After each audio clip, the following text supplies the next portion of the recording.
Nagsimula sa hindi kita kilala hanggang sa nauwi sa mahal kita. Parang kailan lang pa-scroll-scroll ka pa sa social media, lalo na pag boring ka. Yung tipong tamang like and shared post lang pinagkakalibangan mo.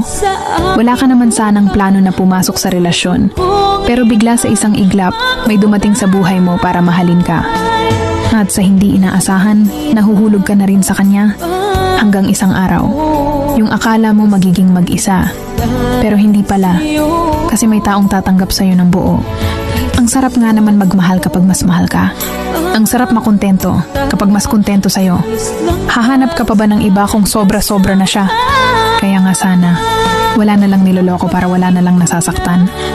Sana mapadpad tayo sa taong kayang pakalmahin ang puso nyo at hindi kayo bitawan sa panahong magulo na. Kasi sa totoo lang, iba yung saya pag nasa tamang tao ka na.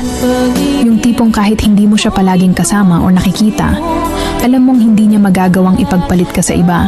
Kasi una pa lang, ikaw lang talaga ang nag-iisa sa buhay niya.